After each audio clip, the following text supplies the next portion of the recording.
उत्तर प्रदेश में कोई परिवर्तन करने में सफल हुई तो इस परिवर्तन का असर पूरे देश पर पड़ेगा।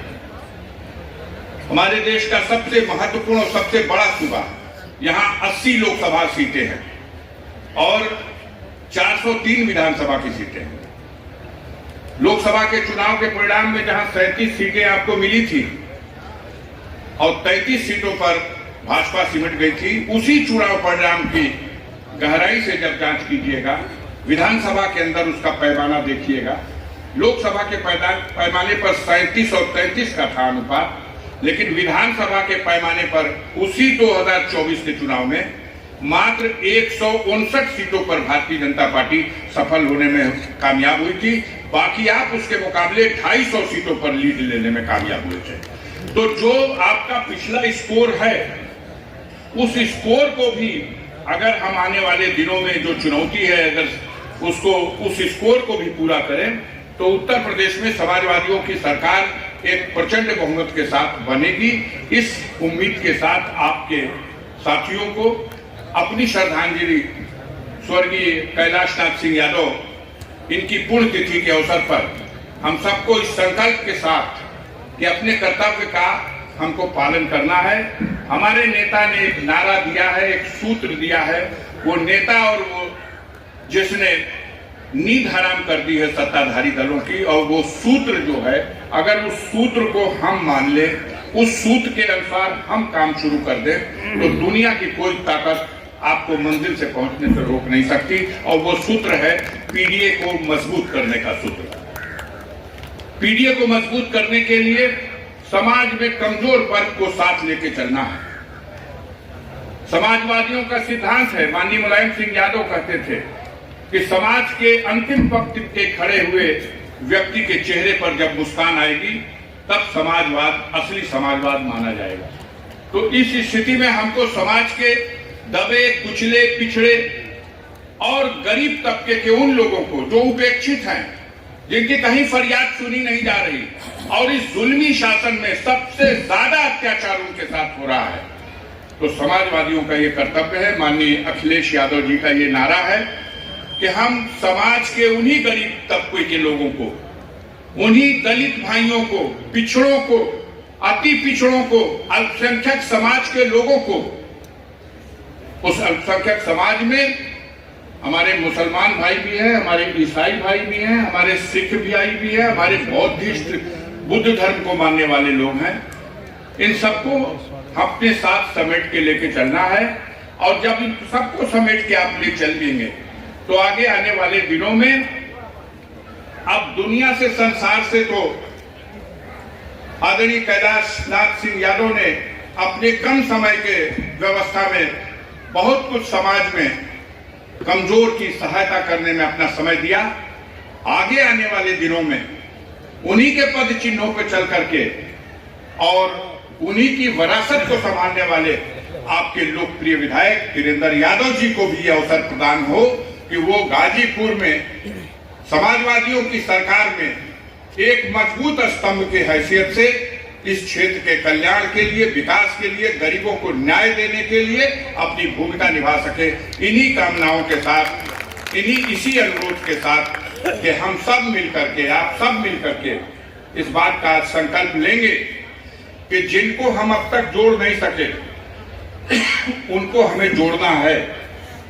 हमारा उत्साह अभी जितना है उससे भी अधिक हो, लेकिन हमारे उत्साह के साथ अगर हमारे साथ जुटने वालों की, उनके अंदर भी उत्साह आ जाए तो ये और अच्छी बात होगी और बहुत अच्छी बात होगी। ये समय ये आ गया कि अब अपनी जात के साथ साथ अपनी जमात को भी मजबूत करना है, और जब जमात मजबूत होगी तब इन धूर्त लोगों का, बेईमान लोगों का, इनका मुकाबला किया जा सकता है और इनको सत्ता से बेदखल करके जनता के हित में, जनता के कल्याण में काम करने वाली सरकार को पदस्थापित किया जा सकता है। इन्हीं चंद बातों के साथ समय अभाव के कारण क्षमा मांगता हूं और स्वर्गीय कैलाशनाथ यादव जी को अंत में अपनी ओर से खिराजे अकीदत और उनके पुण्यतिथि के अवसर पर उनको श्रद्धांजलि और आप सबके प्रति धन्यवाद अर्पित करते हुए मैं अपनी बात को समाप्त करता हूं। जय हिंद, जय समाजवाद। कई सज्जन मिले जो जनपद के दूसरे जनपद क्षेत्र से इस कार्यक्रम में आते हैं और स्वर्गीय कैलाशनाथ सिंह यादव जी जो पूर्व मंत्री थे उनको अपना श्रद्धा का सुमन अर्पित करते हैं। इस अवसर पर समाजवादी विचारधारा के लोग जहां एक तरफ अपनी श्रद्धांजलि अर्पित करते हैं, उनकी कीर्तियों को याद करते हैं, व्यवस्थापक कोई ना हुआ, उनकी कीर्तियों को याद करते हैं, उनके अधूरे कार्यों का वर्णन करके संकल्प लेते हैं कि उन अधूरे कार्यों को हमें पूरा करना है। इस अवसर पर जनपद के संस्कृत प्रकोष्ठ के जिलाध्यक्ष जी भी और दूसरे इनके साथी भी उपस्थित हैं। आप सबको मैं अपनी ओर से तहे दिल से इस सफल कार्यक्रम में, आज के कार्यक्रम में समय निकालकर आने और इसे सफल बनाने में अपना योगदान देने के लिए बहुत बहुत धन्यवाद देता हूं।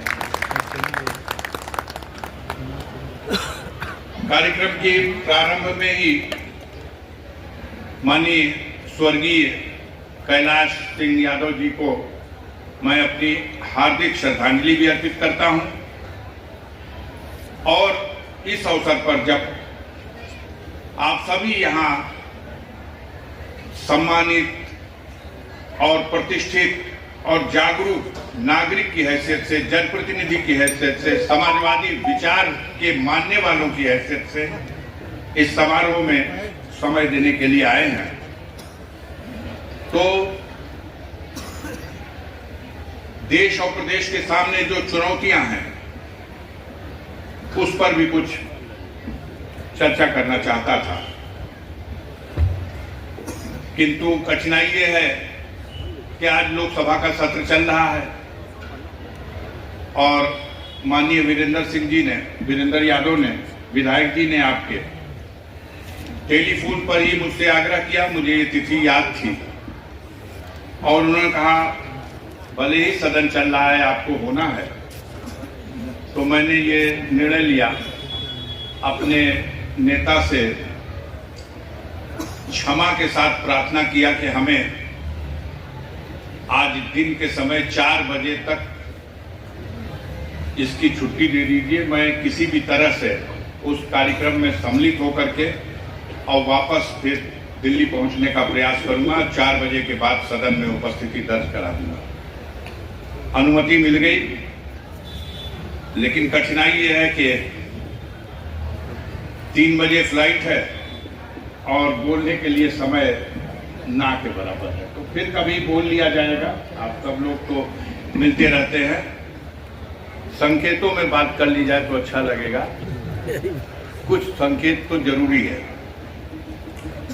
देश और प्रदेश के सामने जो चुनौतियां हैं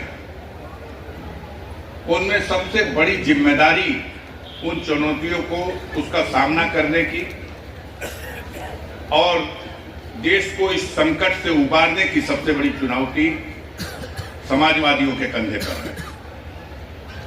आज इस विशाल भारत में लोकतंत्र के व्यवस्था और परिभाषा और सिद्धांत के अनुसार देश की सबसे बड़ी पार्टियों में भारतीय जनता पार्टी, कांग्रेस पार्टी और उसके बाद तीसरे नंबर की पार्टी समाजवादी पार्टी है। राष्ट्रीय पैमाने पर जब दिल्ली के पार्लियामेंट हाउस में 37 समाजवादी पार्टी के मेंबर और राज्यसभा में, लोकसभा में 37, राज्यसभा में 4, ये 41 की संख्या बहुत बड़ी संख्या है।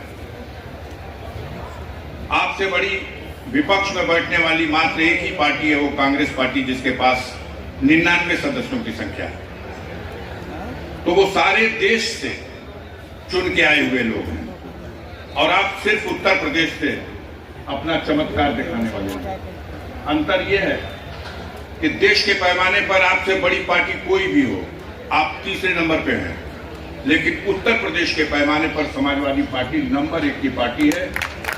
भारतीय जनता पार्टी भी आपसे छोटी है। पिछले लोकसभा के चुनाव में जो जन समर्थन मिला, उसमें भारतीय जनता पार्टी मात्र सारे कुकर्म करने के बाद 33 सीटों पर सिमट गई और जनता का समर्थन प्राप्त करके, जनविश्वास प्राप्त करके समाजवादियों ने 37 सीट पर सफलता हासिल की। यह बहुत बड़ी बात है। माननीय नेताजी मुलायम सिंह यादव जब जीवित थे और समाजवादी पार्टी अपने चरम उत्कर्ष पर थी, तब भी इतनी संख्या हम लोग कभी नहीं पहुंच सके थे। 2004 में सबसे बड़ी संख्या आई थी, तब भी नहीं आए। तब हम लोग उत्तर प्रदेश के बाहर भी निकल करके कर्नाटका से बंगारप्पा साहब को एक पार्लियामेंट की सीट जिताने में सफल हुए थे, तब भी हमारी संख्या 34 पहुंची थी। इस बार 37 आप अपने आप के ऊपर।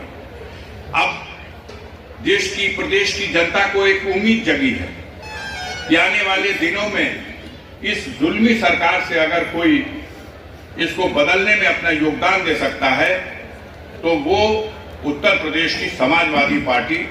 अगर